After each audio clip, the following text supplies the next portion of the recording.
Baik, sekali lagi saya ucapkan selamat hari Sabat, Sabat Shalom, Shalom Sabat bagi saudara yang sudah hadir untuk mengikuti akan pembahasan firman Tuhan di siang Sabat Tuhan yang suci ini. Kita bersyukur dan berterima kasih oleh karena Tuhan memberikan kita waktu satu hari di mana kita dapat datang beribadah kepada Tuhan. Yang dimaksudkan dengan satu hari ibadah itu adalah bukan hanya jam-jam ibadah, tapi 1 kali 24 jam itu adalah hari kudus yang Tuhan sudah perintahkan untuk kita sebagai umat-umat Tuhan berhenti dari segala pekerjaan kita dan datang kepada Tuhan untuk menyembah Tuhan, mengakui Dia. Jadi dengan ketika kita berhenti, maka disitulah kita menghormati dan menyembah kepada Tuhan sebagai Khalik pencipta langit dan bumi, laut dan segala isinya. Saudaraku yang kekasih dalam Tuhan kita Yesus Kristus, Sabat yang lalu kita sudah mempelajari akan satu topik pembahasan, yaitu tentang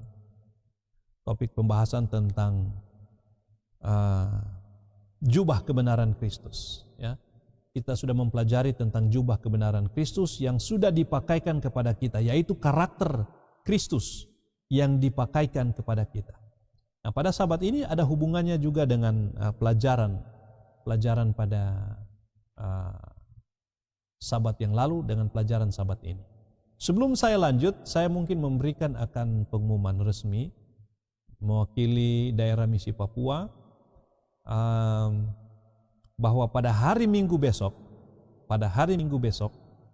daerah misi Papua akan menjalankan akan KKR Net, ya, KKR Network atau KKR media sosial di akun Facebook dari daerah misi Papua.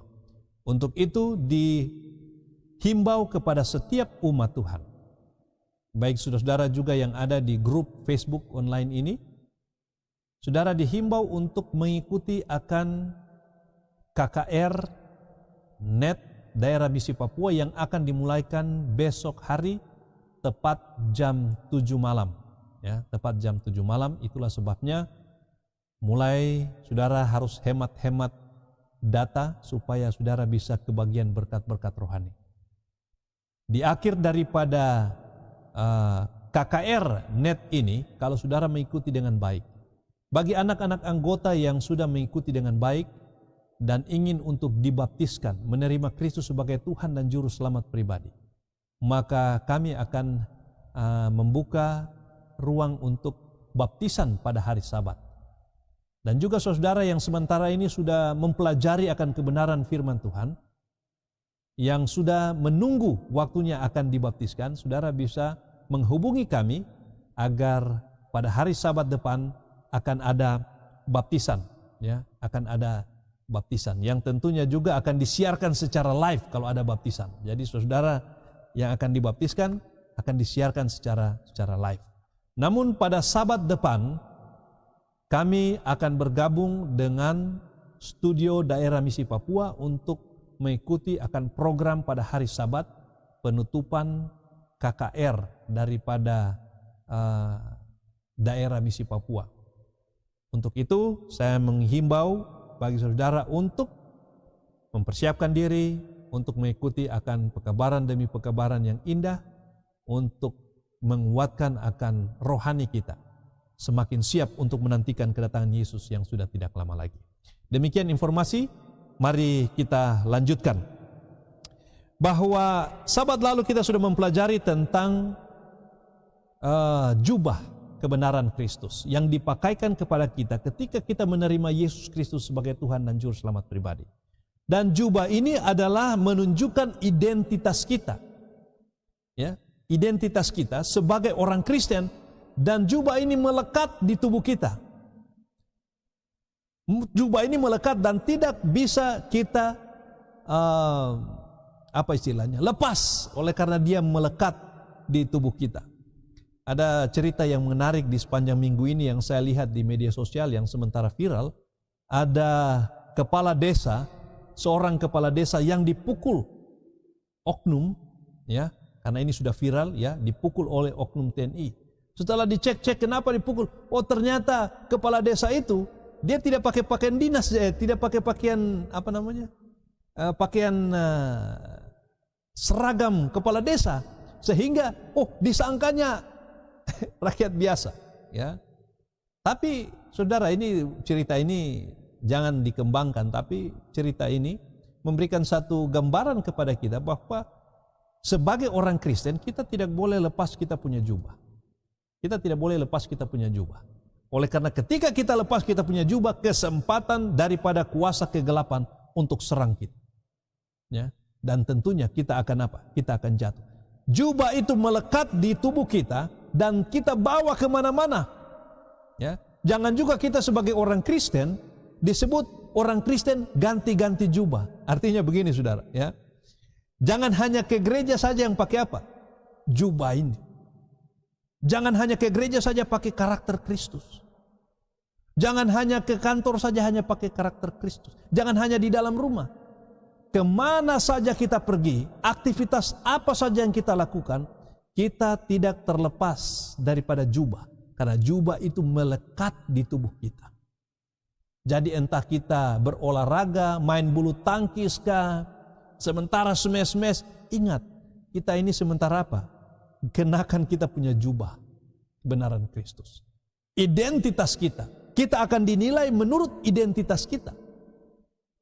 Ataukah kita mungkin di lapangan bola kah, sementara main bola tendang orang punya kaki, aduh saudara minta maaf, ya, tidak sengaja, ya. Itu karakter identitas kita.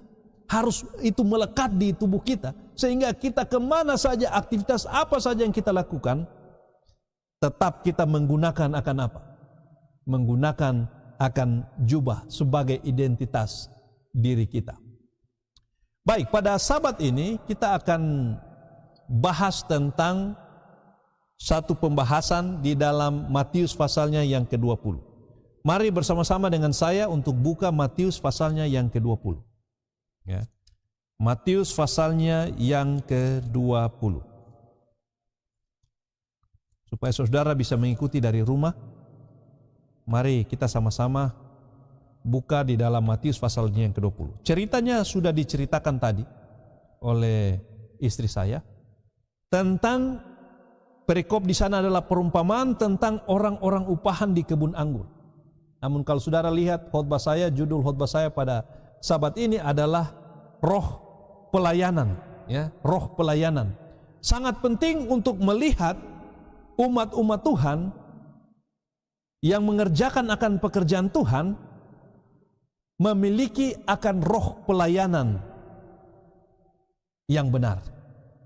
Kenapa saya katakan roh pelayanan yang benar? Karena ada roh pelayanan yang salah, yang tidak sesuai dengan kehendak Tuhan. Nah, kalau kita lihat, kita punya pelajaran sekolah, kita punya pembahasan firman Tuhan di dalam Matius pasalnya yang ke-20 ini, maka kita melihat ada alasan mengapa Yesus sampaikan ini perumpamaan ini. Ada alasannya. Kalau saudara lihat beberapa perikop ke belakang, ya, latar belakangnya Yesus menceritakan akan perumpamaan ini oleh karena cerita tentang orang muda yang kaya raya, ya, yang banyak hartanya. Kemudian ketika Yesus panggil untuk mengikuti dia, wah, dia tidak bisa. Dia tidak bisa meninggalkan akan hartanya dan mengikuti Yesus, ya. Kemudian ayatnya yang ke-19, ayatnya yang ke-24, ya. Matius 19 ayatnya yang ke-24 dia katakan begini. Sekali lagi aku berkata kepadamu, lebih mudah seekor unta masuk melalui lubang jarum daripada seorang kaya masuk dalam kerajaan Allah. Waduh, luar biasa. Ini jadi kegemparan bagi umat-umat Tuhan. Maksud saya, jadi kegemparan bagi murid-murid Yesus yang mendengar. Wah, luar biasa ini. Mau masuk kerajaan surga, katanya lebih mudah seekor unta yang besar masuk di lubang jarum daripada seorang yang kaya masuk di dalam kerajaan surga. Apa artinya ini? Ini menjadi tanda tanya besar bagi murid-muridnya, ya. Itulah sebabnya kenapa Petrus ini dia tanyakan pertanyaan selanjutnya, dia katakan dalam ayatnya yang ke-25, Ketika murid-murid mendengar, sangat gemparlah mereka dan berkata, jika demikian siapa yang dapat diselamatkan? Wah, mereka langsung bertanya, Tuhan, kalau memang begitu lebih mudah seekor unta masuk di dalam dalam lubang jarum daripada seorang kaya masuk dalam kerajaan sorga. Kalau begitu siapa yang bisa selamat? Siapa mau help? Ya, siapa mau tolong kita kalau begitu? Kesempatan tipis sekali. Kalau unta lebih gampang masuk di lubang jarum daripada orang kaya masuk. Tapi ada maksud Yesus. Itulah sebabnya kenapa Yesus memberikan akan perumpamaan ini kepada kita. Kemudian Petrus dia bertanya, ayatnya yang ke-27. Ya. Lalu Petrus menjawab dan berkata, kami ini telah meninggalkan segala sesuatu dan mengikuti Engkau. Jadi apakah yang akan kami peroleh? Ini dia.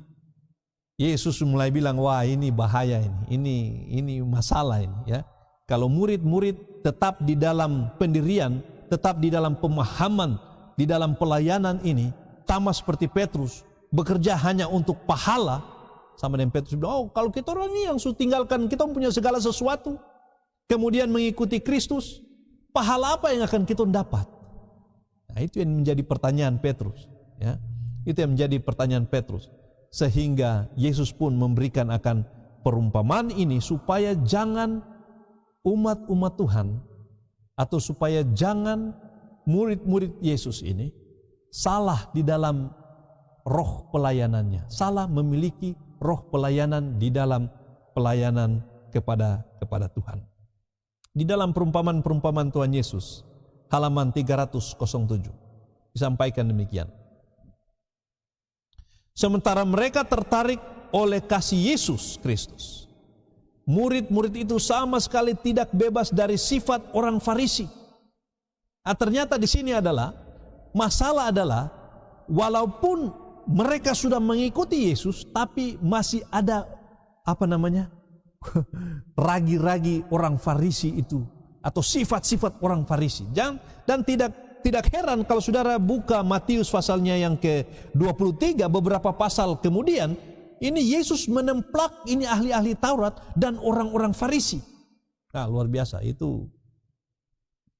Jadi saudara, kalau saudara baca kitab Matius, ingat bahwa pekabaran kitab Matius itu ditujukan kepada umat Tuhan. Ya, umat Tuhan.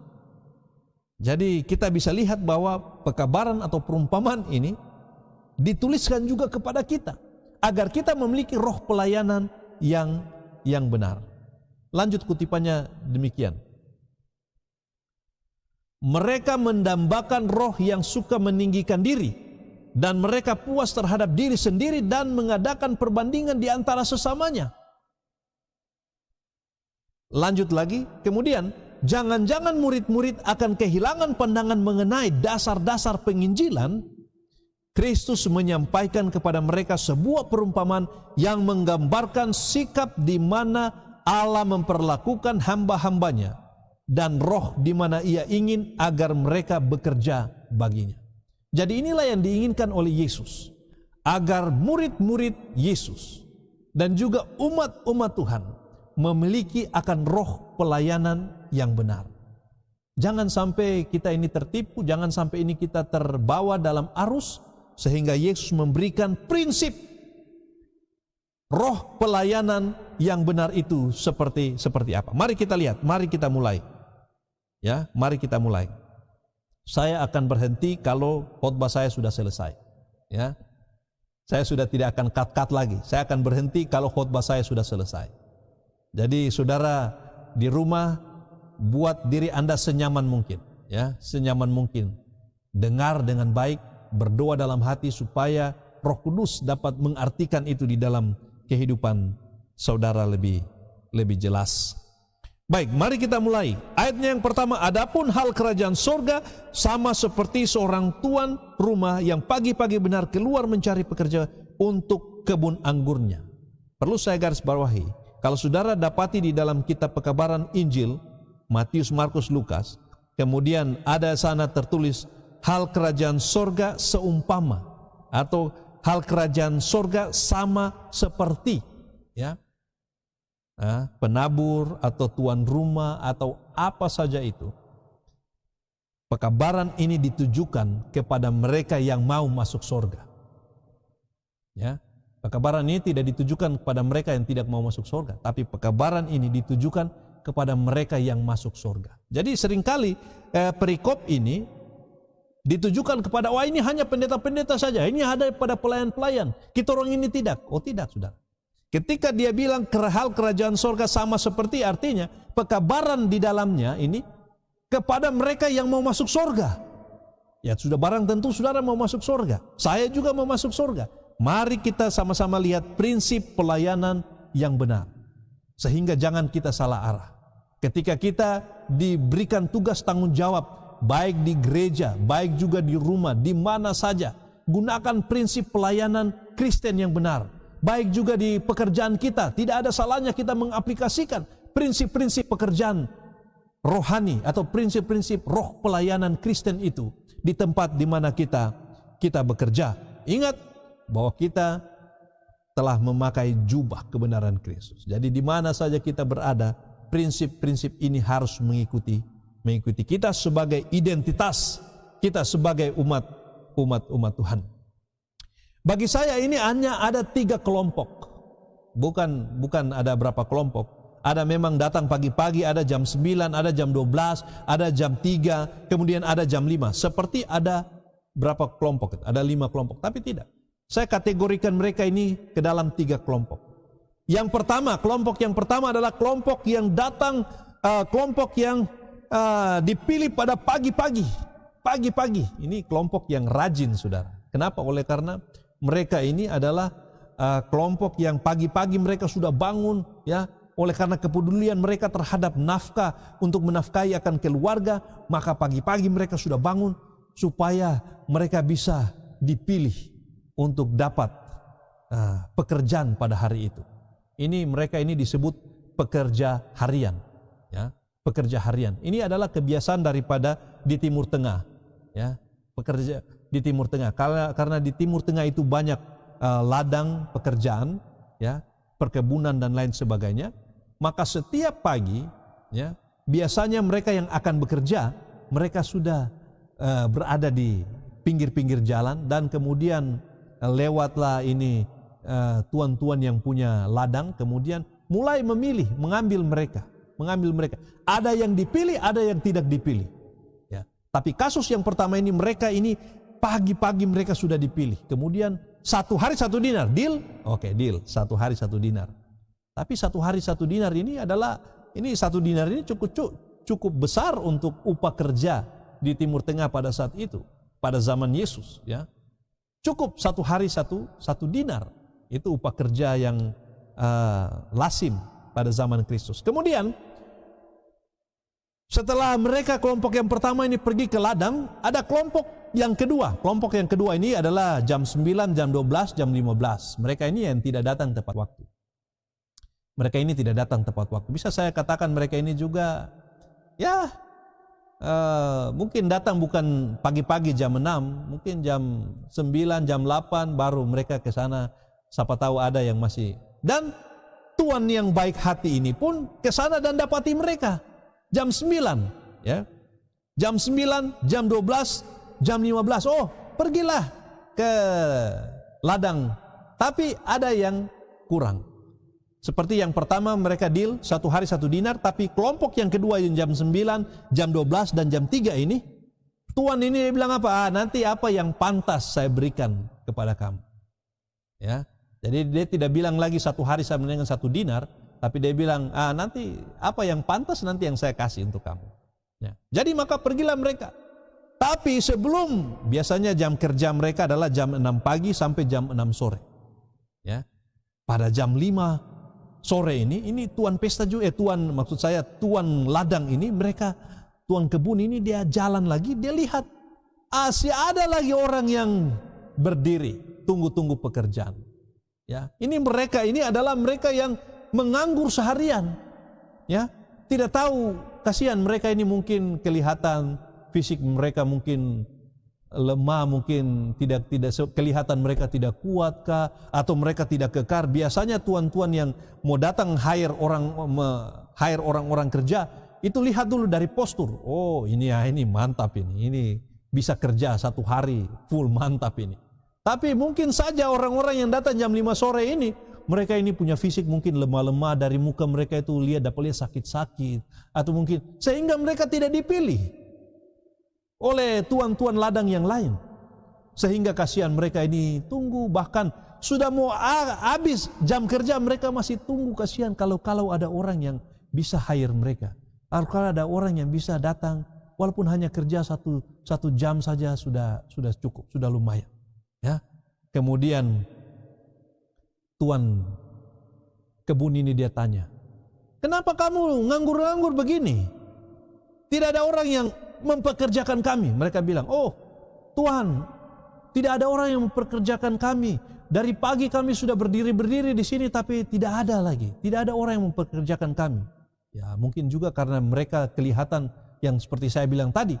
Mungkin mereka juga, aduh kasihan, muka kasihan, lusu-lusu, pucat-pucat, ya, fisik juga, aduh, tidak memungkinkan. Itulah sebabnya mereka tidak dipilih. Tapi Tuhan yang baik hati ini, ya, dia katakan, kau pergi di saya punya ladang, kau kerja di sana juga, ya.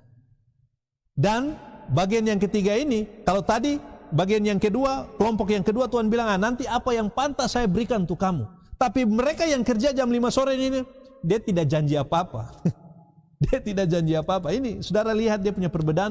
Yang pertama itu janji 1 hari 1 dinar. Yang kedua, kelompok yang kedua, oh nanti yang pantas saya berikan untuk kamu. Tidak tahu berapa, 1 dinar kah atau setengah dari itu kah, dorang tidak tahu.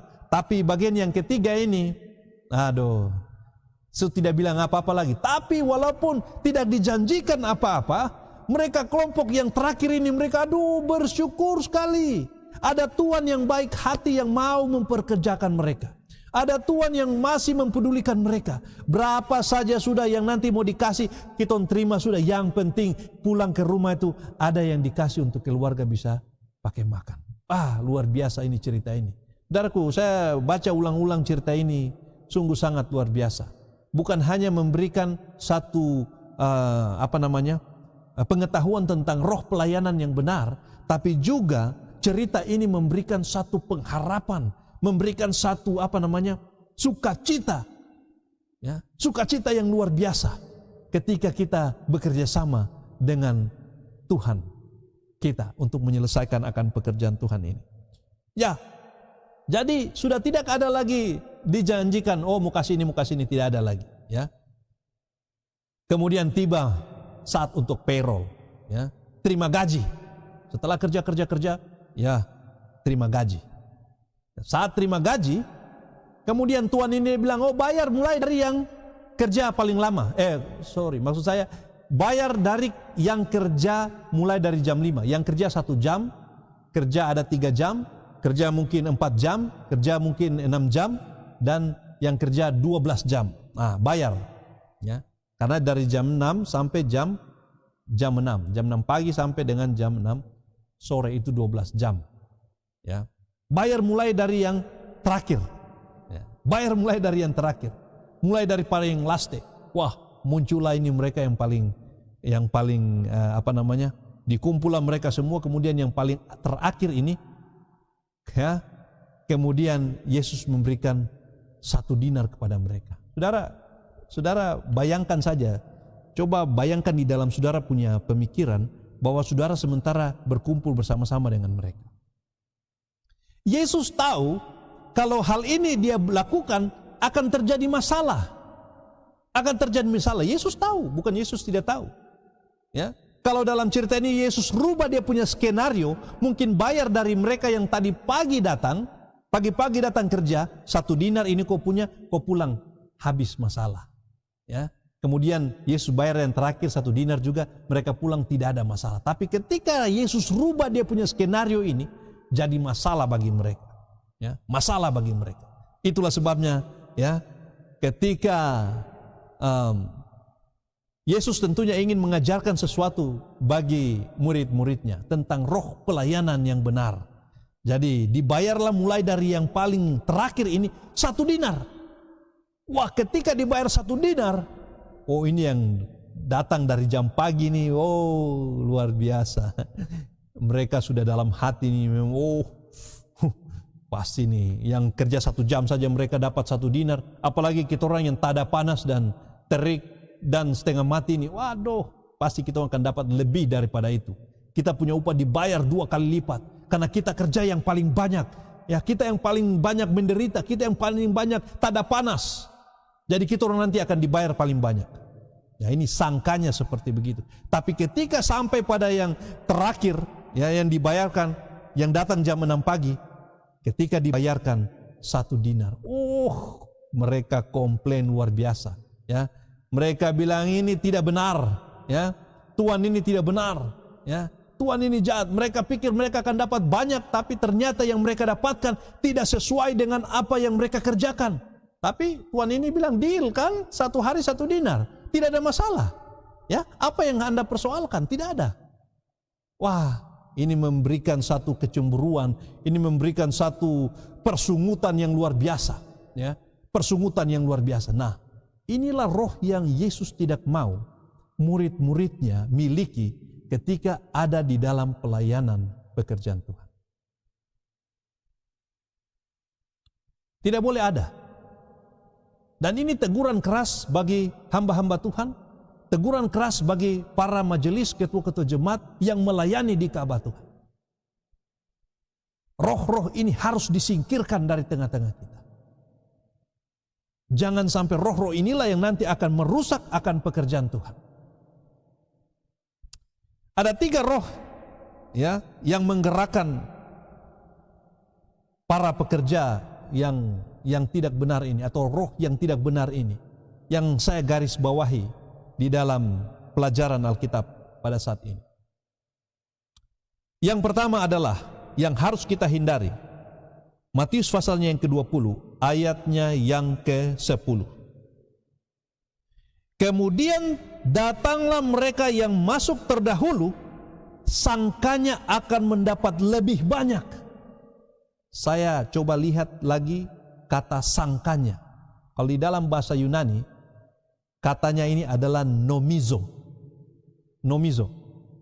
Nomizo, kemudian datang kata bahasa Inggris, bahasa Indonesia nominasi, kemudian ada kata nominating, sangkanya ini kata nomizo ini, ya, sangkanya. Dalam bahasa Inggris katanya ini lebih nomizo ini artinya lebih luas daripada hanya sekedar sangkanya. Kalau di dalam bahasa Indonesia, terjemahan buku Alkitab bahasa Indonesia, maka sangkanya ini hanya diterjemahkan sangkanya. Seperti contoh di dalam Matius 5, jangan kamu menyangka bahwa aku datang untuk menyediakan hukum Taurat. Tidak, itu sangkanya. Jadi kalau ketika kata ini muncul bahwa ada pemahaman yang salah, ya, ada pemahaman yang salah, kemudian Yesus ingin benarkan. Ya. Nomizo dalam bahasa Inggris artinya adalah think, saya pikir, saya percaya, saya menganggap. Inilah roh yang harus tidak ada di dalam kehidupan umat-umat Tuhan. Teristimewa mereka yang hidup di akhir zaman ini. Kenapa? Oleh karena mulai dari pasalnya yang ke-20 ke atas ini, ya, mulai dari pasalnya yang ke-20 ke atas ini, Yesus sementara menegur akan umat-umat Tuhan. Baik roh pelayanan, para pelayan-pelayan, baik juga umat-umat Tuhan, baik juga orang Farisi, ahli-ahli Taurat, sampai dengan Matius pasalnya yang ke-25, yang kita sudah bahas duluan. Ya. Yesus ingin untuk memperbaiki akan roh pelayanan yang dimiliki oleh murid-muridnya, supaya jangan-jangan mereka salah di dalam melayani dengan roh yang salah yang akan menyebabkan kerusakan atau rusaknya pekerjaan Tuhan. Ya. Ini adalah roh yang salah, roh yang selalu menganggap diri benar, roh yang selalu menganggap diri layak, suka untuk merasa diri benar. Ini roh nomizo. Roh nomizo. Saya pikir saya benar. Prasangka saya, ya, karena apa yang kita pikir belum tentu benar, saudara. Apa yang kita pikir belum tentu benar. Menganggap diri layak, merasa diri benar oleh karena saya ini sudah lama di dalam kebenaran. Saya ini di gereja ini, saya ini sudah tua-tua dinas. Saya ini yang paling lama, mereka ini masih baru-baru semua, anak-anak kecil semua ini. Saya ini yang paling lama dalam kebenaran, lahir dalam kebenaran, paling tua di dalam gereja ini. Saya lebih tahu dari kamu. Kamu baru muncul saja mau. Ya, itu roh nomizo, saudara. Roh yang harus kita tinggalkan. Apabila kita kenakan itu terus, maka itu akan merusak akan pekerjaan Tuhan. Baik di tingkat jemaat, baik di tingkat daerah, tingkat unit, tingkat divisi, general conference, semuanya ini adalah gereja Allah. Gereja Allah. Kutipan dia katakan begini, bukan jumlah pekerjaan yang dilaksanakan atau hasil-hasil yang nyata, tetapi roh di dalam mana pekerjaan itu dilaksanakan membuatnya bernilai kepada Allah. Jadi bukan karena pekerjaan yang besar yang kita lakukan, dilihat orang yang nyata-nyata, berapa, luar biasa. Ya. Bukan itu yang dinilai oleh Tuhan. Yang dinilai oleh Tuhan adalah bagaimana roh yang digunakan oleh para hamba-hambanya ini di dalam menjalankan akan pekerjaan ini. Roh di dalam mana pekerjaan itu dilaksanakan. Yang Allah lihat, roh apa yang mengerjakan, roh apa yang memotivasi kita untuk apa? Menjalankan ini pekerjaan ini. Ya. Jadi saudara, bukan sukses besar yang kita lihat kalau kita buat satu kegiatan di jemaat, departemen ini punya kegiatan, sukses besar. Bukan itu, saudara. Bukan dilihat dari berapa banyak, bukan dilihat, pendeta saya kan investasi banyak, saya sudah memberi paling banyak, saya sudah mengorbankan paling banyak. Nah, itu kata-kata itu roh nomizo, saudara. Ya, roh nomizo, dan menganggap diri layak, menganggap diri benar, tapi Tuhan tidak nilai itu. Yang Tuhan nilai roh yang mengerjakan itu, ya, roh yang mengerjakan itu. Itu tentang nomizo. Kemudian yang kedua, kata yang kedua yang saya garis bawahi di dalam ayat ini adalah dalam perikop ini adalah ayatnya yang ke-11. Ayatnya yang ke-11. Ketika mereka menerimanya, mereka bersungut-sungut kepada Tuhan itu. Mereka bersungut-sungut. Ini adalah roh yang tidak benar juga dalam pelayanan, yang tidak boleh kita miliki ketika kita melayani Tuhan. Roh persungutan.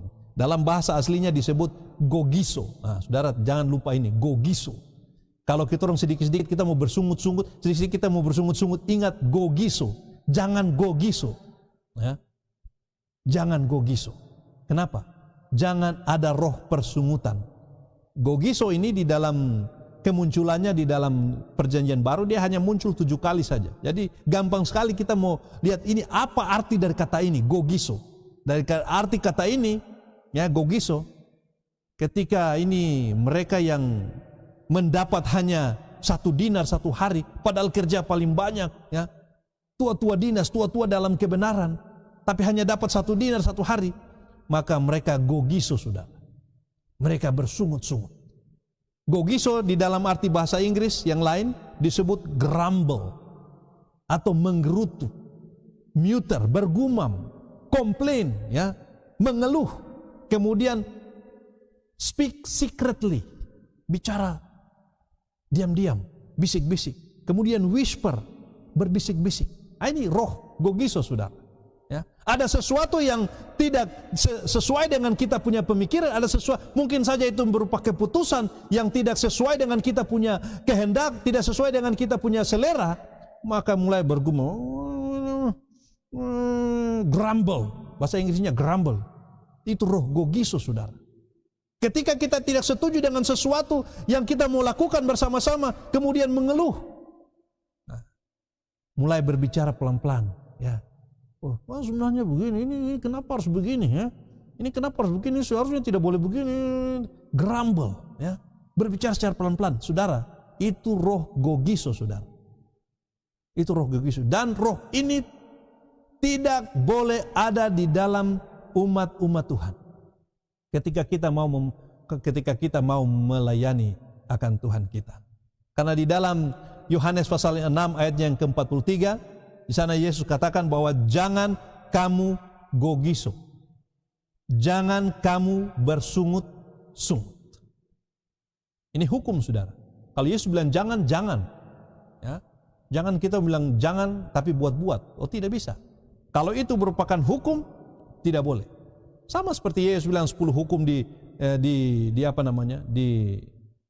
Sinai kan. Ya, 10 hukum itu kita turuti. Ya, itu hukum Taurat. Ya, yang dituruti oleh orang Yahudi. Tapi kita orang yang ada di dalam perjanjian baru ini, kita menggunakan hukum siapa? Hukum Yesus. Kalau kita bilang hukum Kristus, maka apa saja yang dia bilang jangan Pak. Jangan kita bersungut atau jangan ada roh persungutan di dalam pelayanan kita, baik di gereja, di mana saja. Hilangkan ini roh persungutan, hilangkan ini roh gogiso. Dan yang terakhir, ya, roh yang terakhir adalah ayatnya yang ke-15. Tidakkah aku bebas mempergunakan milikku menurut kehendak hatiku, atau iri hatikah engkau? Ini Yesus bukan mau tanya sama mereka, kamu iri hati kah? Tidak. Yesus tahu mereka ada iri hati di dalamnya. Ya, di dalam mereka. Kemudian Yesus katakan, iri hati kah? Tidak boleh ada iri hati. Itulah sebabnya kenapa tiga roh ini, ya, tidak boleh ada. Roh prasangka nomizo, kemudian menganggap diri benar, kemudian roh juga untuk bersungut-sungut, dan yang terakhir ada roh iri hati. Apalagi yang satu ini yang terakhir. Tidak bisa melihat orang sukses. Tidak bisa melihat orang itu berhasil. Kalau melihat orang berhasil itu kayaknya tidak pas. Ada istilah mengatakan, senang melihat orang susah, susah kalau melihat orang juga apa? Senang. Wah, ini bahaya, saudara. Roh ini harus hilangkan di tengah-tengah kita. Kalau ada roh ini, bibit-bibit itu segera harus cabut, saudara. Segera harus cabut. Karena kalau kita tidak cabut saat ini, ketika undang-undang hari Minggu, masa kecurahan roh hujan akhir, bagaimana Tuhan mau menggunakan kita untuk kecurahan roh hujan akhir kalau masih ada bibit-bibit ini di dalam pelayanan? Ya. Kalau lebih sukses, kelihatan pendeta sana lebih sukses, pendeta ini dia kurang sukses. Sudah mulai membanding-bandingkan. Kemudian pendeta yang tidak, mulai iri hati. Ketika iri hati muncul, sudah mulai apa ada. Sama dengan iri hati ini muncul ketika di Taman Eden yang pertama. Antara siapa? Kain dan Habel. Ketika Kain dia punya persembahan tidak diterima, iri hati muncul. Ya. Begitu juga di dalam jemaat. Ya. Begitu juga di dalam jemaat. Ada program dari satu departemen yang lebih sukses kelihatannya dari yang lain. Sudah mulai ada iri hati dan sudah mulai menjelek-jelekan. Saudaraku, harus hilangkan akan roh iri hati kalau kita mau melayani Tuhan. Ini roh yang salah di dalam pelayanan. Dan apabila roh ini kita pelihara, akan merusak akan pekerjaan itu. Akan merusak akan pekerjaan itu. Dan di sini Allah dia tunjukkan bahwa dia adalah Allah yang adil dan Allah yang murah hati. Saudara, bayangkan saja kalau saudara dan saya ini yang tua-tua dinas dalam kebenaran, yang mungkin kita orang sudah tua dalam kebenaran, kita orang ini ada pionir di dalam gereja ini. Bahwa ketika roh hujan akhir itu tiba, ya, kita orang tidak dapat roh hujan akhir. Kemudian orang-orang lain yang mungkin saja dengar kebenaran hanya satu kali, itu yang saya katakan, ya. Mereka dengar kebenaran ini satu kali saja, pada saat roh hujan akhir mereka langsung ikut. Mereka langsung ikut. Tidak ada teng aling-aling, sudah tidak ada, mereka langsung ikut. Tapi kita orang yang masih memelihara roh ini, maka kita sudah berada di jalur yang salah. Dan Tuhan tidak pakai kita ketika krisis seperti ini melanda dunia. Tuhan mau pakai mereka yang benar-benar sungguh-sungguh, sama seperti mereka yang kerja pada jam 5 sore. Ini roh inilah yang harus kita, bukan berarti kita bilang, pendeta kalau begitu sudah saya malas kerja, nanti sudah tinggal tunggu dekat-dekat waktu saja. Kapan saudara tahu itu sudah dekat waktu? Kapan saudara tahu bahwa itu sudah dekat waktu? Apakah Tuhan kasih tahu bahwa waktunya seperti itu? Sekaranglah waktunya, saudara, untuk kita mau berubah akan kita punya kebiasaan-kebiasaan yang salah. Ya. Kutipan dia katakan begini, kebaikan dan kedermawanan Tuhan akan kepada mereka hanyalah menimbulkan suatu persungutan. Jadi walaupun Tuhan berkati kita dengan segala sesuatu, tapi ketika roh ini masih kita pelihara, 3 roh ini masih kita pelihara, maka akan menimbulkan satu persungutan. Berkat itu bukan menjadi berkat bagi kita. Itu akan menjadi persungutan. Kenapa Tuhan berkati saya, tapi dengan berkat yang Tuhan berikan ke saya, selalu saja ada persungutan, selalu saja saya merasa kekurangan. Kenapa? Oleh karena kita memelihara roh persungutan. Karena kita memelihara gogiso, memelihara nomizo, dan memelihara iri hati di dalam pelayanan kita. Roh-roh ini haruslah tidak ada di dalam kehidupan umat Tuhan. Kutipan dia katakan gini, banyak orang yang telah membuat sedikit kemajuan mereka, banyak orang yang telah membuat sedikit kemajuan, mereka bangga dan mengira dirinya lebih unggul daripada orang lain. Tidak bisa, saudara. Dalam bidang pelayanan apapun yang kita lakukan, jangan pernah kita menganggap kita lebih hebat daripada orang lain. Karena ini, firman ini pertama-tama untuk saya. Saya harus jaga. Kan, saudara, tidak enaklah nanti saudara lihat, wah, ini pendeta mapeli ini khotbah-khotbahkan tentang pelayanan, roh pelayanan yang benar. Wih, tiba-tiba dia sudah mulai promosi diri. Saudara, tidak seperti itu. Saya berusaha setia kepada firman Tuhan. Saya kabarkan apa sesuai dengan firman Tuhan sampaikan. Dan saya berusaha untuk menghidupkan akan firman itu. Supaya jangan roh-roh pelayanan yang salah ini merasuki hati pikiran saya. Wah, ada juga pelayan-pelayan yang memang ada di dalam pekerjaan ini, yang motivasinya adalah pahala, yang motivasinya adalah jabatan. Ya, itu yang mereka cari. Tapi tidak, saudara. Kita pagi hari ini kita ditegur untuk memiliki roh pelayanan yang benar. Kita memiliki roh pelayanan yang benar. Lanjut. Mereka ingin akan kata-kata pujian yang muluk, iri hati jika tidak dianggap sebagai yang terpenting. Bahaya ya, saudara. Kalau tidak dianggap penting, bahaya. Harus dianggap penting. Baru. Oh, pendeta hanya sebut-sebutkan dorang saja yang ini, baru kita orang ini. Kita ini apa? Tidak, saudara. Jangan pelihara roh yang demikian. Ya, jangan pelihara roh yang demikian. Mereka katanya ingin kata-kata pujian yang muluk-muluk, dan mereka akan sangat-sangat sakit atau iri hati ketika tidak dianggap sebagai yang terpenting. Semuanya mau dianggap penting. Wah, bahaya. Oh, ini departemen ini mau dianggap, oh saya yang paling penting, oh sana lagi saya yang paling penting. Tidak ada, saudara. Kita harus hilangkan roh itu dari tengah-tengah kita. Dan kita harus terima karena ini firman Tuhan. Saya tidak tambah dan saya tidak kurang. Yang saya bacakan itu adalah roh nubuat, nasihat kepada kita. Nubuatan tadi yang saya sudah terangkan dalam pelajaran sekolah Sabat, untuk menuntun kita dengan aman tiba di. Kalau jadi jika ada roh-roh yang tidak benar, roh nubuat kasih tahu itu tidak benar. Dan jangan kita sengaja sudah tahu kita buat. Wah, itu lebih bahaya lagi. Ya, bersyukur saudara sudah tahu dari jangan kita buat. Kemudian barang siapa bersungut atas pahala orang lain, lupa bahwa ia sendiri diselamatkan oleh kasih karunia saja. Jadi kita tidak perlu komplain terhadap apa yang orang lain dapat. Kenapa ini seolah-olah programnya berhasil terus, baru saya punya program tidak berhasil.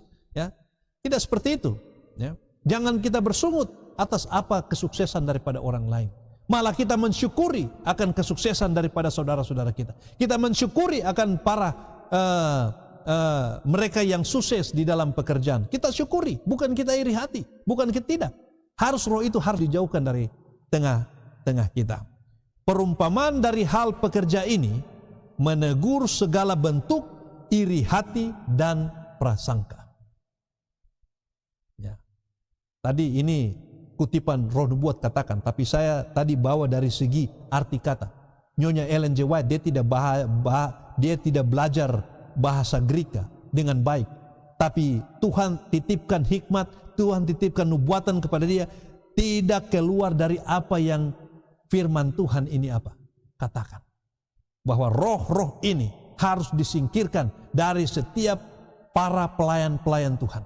Dari setiap hamba-hamba Tuhan. Umat-umat Tuhan harus disingkirkan.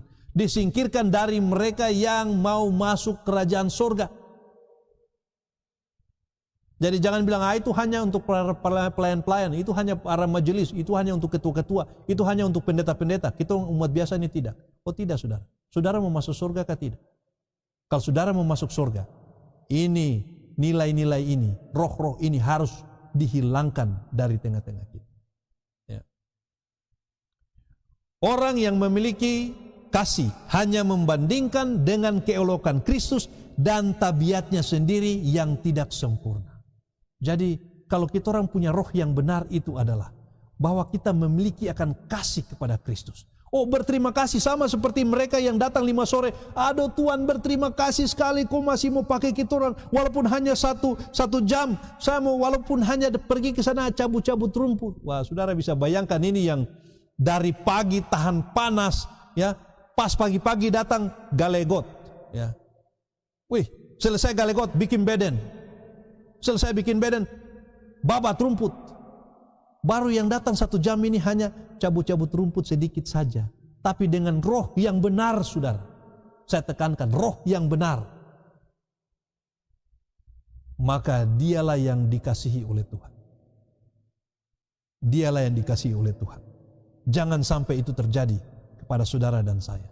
3 roh yang tadi, yang saya sudah katakan, ada di dalam Alkitab. Kita harus singkirkan itu dari tengah-tengah kita. Harus singkirkan itu dari tengah-tengah kita. Pekerjaan Tuhan akan rusak kalau kita tetap memelihara akan roh-roh ini. Mari kita baca kutipannya. Perumpamaan ini adalah merupakan suatu amaran kepada semua pekerja. Berapapun lamanya pelayanannya, berapapun banyaknya pekerjaannya, bahwa tanpa kasih kepada sesama saudaranya, tanpa kerendahan hati di hadapan Allah, mereka itu tidak berarti apa-apa. Ya, wah ini teguran luar biasa. Tidak dilihat dari berapa lama tahun pelayanannya, tidak dilihat dari berapa besar tugas dan tanggung jawabnya, ya, tetapi dilihat dari kasih kepada apa? Saudaranya. Tanpa kerendahan hati di hadapan Allah, mereka itu tidak berarti apa-apa. Ya, jadi harus kasih kepada kita punya sesama, ya, sesama anggota gereja, sesama anggota majelis, sesama ketua-ketua jemaat, sesama pendeta-pendeta. Kita harus saling mengasihi. Bukan merupakan melihat orang lain merupakan satu saingan. Ini yang bahaya. Roh ini yang bahaya. Ini nanti saya bahas di khotbah berikut. Ya, melihat seseorang itu teman rekan sekerja bukan dilihat sebagai rekan sekerja yang harus dikasihi, harus dibantu, tapi sudah melihat seseorang sebagai lawan yang harus dikalahkan. Padahal ini kita sama-sama pekerja ini. Kita sama-sama hamba ini. Melayani di gereja yang sama ini. Ya. Melayani di daerah yang sama ini. Tapi kenapa harus ada saling menjatuhkan? Karena itu tadi. Roh persungutan, roh prasangka, kemudian roh iri hati. Sehingga yang ada adalah melihat rekan sekerjanya ini sama dengan musuh, saudara. Itu adalah roh yang harus disingkirkan dari tengah-tengah kita. Lanjut kutipannya katakan begini. Kapanpun keangkuhan dan perasaan diri puas dimanjakan, atau roh-roh yang tadi itu dimanjakan, maka pekerjaan akan menjadi rusak. Dan terkutuklah mereka yang merusak akan pekerjaan Tuhan. Itu kata-kata Alkitab. Yang merusak akan pekerjaan Tuhan. Itu orang tidak bisa, saudara. Mari kita selaraskan akan kita punya hati, roh pelayanan ini, dengan roh pelayanan yang benar. Saya punya waktu sampai jam berapa ini? Oh, 11:30. Oh, sedikit lagi, saudara. Ya, sedikit lagi. Kutipan dia katakan begini.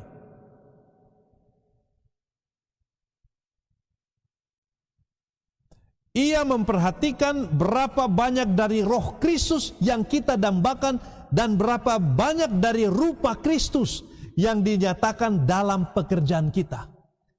Bagaimana kita mau gunakan kita punya jubah ini untuk dengan roh yang benar, pelayanan yang benar, walaupun sudah pakai jubah yang benar tapi roh pelayanan dari dalam itu salah, maka itu sama saja menghancurkan akan pekerjaan. Kalau kita sudah pakai jubah Kristus, kita harus roh pelayanan juga itu harus rupa pelayanan daripada Kristus. Harus ada roh Kristus yang mengerjakan itu. Rupa Kristus yang harus ada di dalam pelayanan kita. Bukan rupa kita sendiri. Ya. Kewajiban yang terkecil yang dilakukan dengan ikhlas dan dengan sepenuh hati lebih berkenan kepada Allah daripada pekerjaan yang terbesar tetapi dirusakkan oleh sifat mementingkan diri sendiri. Ya. Ini kutipan yang senang sekali saya baca, ya. Kutipan yang terakhir. Orang Kristen yang di dalam kehidupannya adalah sebagai berikut. Penyerahan diri setiap hari dengan tujuan yang ikhlas dan pikiran yang murni, lemah lembut walau di bawah tekanan, beriman dan saleh, setia dalam perkara-perkara yang kecil. Orang yang di dalam kehidupan rumah tangganya menggambarkan tabiat Kristus. Ini mereka ini. Katanya apa? Orang yang demikian dapat dalam pemandangan Allah lebih berharga bahkan daripada misionaris atau orang mati syahid yang tersohor sekalipun di dunia. Saudaraku, penting sekali untuk kita mempraktekkan akan roh Kristus. Penting sekali untuk kita mempraktekkan akan roh pelayanan yang benar. Katanya kenapa? Kita di dalam kehidupan rumah tangganya itu menggambarkan akan tabiat apa? Kristus. Pikirannya murni, lemah lembut, walaupun pelayanan kita. Terakhir, sebagai penutup. Gerbang emas surga terbuka bukan bagi orang yang meninggikan dirinya sendiri. Itu tidak dibuka bagi orang yang berjiwa congkak. Tetapi gerbang yang kekal itu akan dibuka lebar bagi anak kecil yang menjamah dengan gemetar. Kebahagiaan akan menjadi pahala rahmat bagi orang yang telah bekerja bagi Allah dengan iman yang sederhana disertai dengan kasih. Saudaraku, tidak perlu kita melakukan hal-hal yang besar untuk Tuhan. Kalau kita melakukan itu dengan roh yang salah, maka tidak ada artinya di hadapan Tuhan. Gantinya, ketika kita mengerjakan hal-hal yang kecil, hal-hal yang sederhana saja, jangan bilang, saya kan bukan majelis, saya kan bukan ketua jemaat. Tidak, saudaraku. Saudara, kita semua ini dipanggil di dalam pelayanan ini. Ya. Apapun tanggung jawab saudara diberikan, itu adalah ujian yang Tuhan mau lihat, Tuhan berikan bagi kita. Untuk Tuhan mau lihat kita ini setia dalam hal-hal kecil atau tidak. Kalau dalam hal-hal kecil saja kita tidak setia, maka bagaimana mungkin Tuhan mau percayakan hal-hal yang besar? Bisa saja kita dapat hal-hal yang besar dengan cara menjatuhkan orang lain. Bisa saja. Tapi itu bukan roh yang Tuhan maksudkan dimiliki oleh umat Tuhan. Bekerja bukan untuk pahala. Bekerja oleh karena kita mencintai Yesus yang sudah melayakan kita, melayani Dia karena berkat-berkat yang sudah kita peroleh. Jadi, jika kita mengasihi Tuhan, kasihilah Tuhan dengan sepenuh hati, dengan sukacita, bukan oleh karena pahala, bukan oleh karena iming-iming masuk kerajaan surga. Saya duduk di sebelah mana, kiri ke kanan. Tidak, saudaraku. Bersyukur kepada Tuhan oleh karena Tuhan masih pakai saya. Ya. Bersyukur kepada Tuhan oleh karena di saat krisis seperti ini Tuhan masih mau menggunakan saya. Saudaraku yang kekasih dalam Tuhan kita Yesus Kristus, merasa diri layak, ya, merasa diri tidak layak, penyangkalan diri, ketulusan kasih kepada Kristus, walaupun pekerjaan kecil dan sederhana, tetapi dengan roh pelayanan yang benar, itulah yang terbesar di mata Tuhan. Ayatnya yang terakhir, ayatnya yang ke-16. Demikianlah orang yang terakhir akan menjadi yang terdahulu, dan yang terdahulu akan menjadi yang terakhir. Kalau bahasa Grekanya disebut holigar esti kleti, holigi de ekleti. Itu di dalam bahasa Artinya adalah bahwa banyak yang terpanggil tetapi sedikit yang terpilih. Sama pengertiannya dengan mereka yang kerja dari demikianlah mereka yang terakhir akan menjadi yang terdahulu, dan yang terdahulu akan menjadi yang terakhir. Kiranya Tuhan dapat memberkati kita dengan mengetahui roh pelayanan yang bagaimanakah yang diinginkan oleh Tuhan untuk kita gunakan di dalam pelayanan pekerjaan Tuhan. Melayani bukan saja harus di gereja, melayani juga ada di dalam keluarga. Melayani keluarga, bukan hanya keluarga kita yang kecil, keluarga kita yang besar, ya, keluarga besar kita. Kemudian melayani bukan hanya di gereja, melayani di segala tempat. Baik di dalam pekerjaan kita sehari-hari pun kita dapat mengaplikasikan akan roh pelayanan ini. Bersungut-sungut. Kalau kita biasa bersungut-sungut di tempat kerja, ya, pasti juga kebiasaan yang sama akan kita bawa di gereja. Kalau kita biasa untuk iri hati di tempat kerja, pasti juga di gereja pasti kita akan roh itu akan ada, saudara. Itulah sebabnya mari kita tinggalkan roh-roh itu.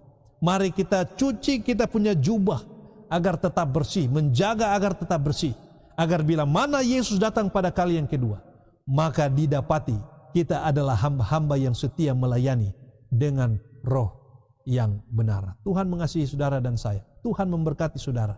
Tuhan akan memberikan akan berkat yang Tuhan sediakan di Sabat ini kepada saudara. Inilah doa dan pengharapan saya di dalam nama Yesus. Amin.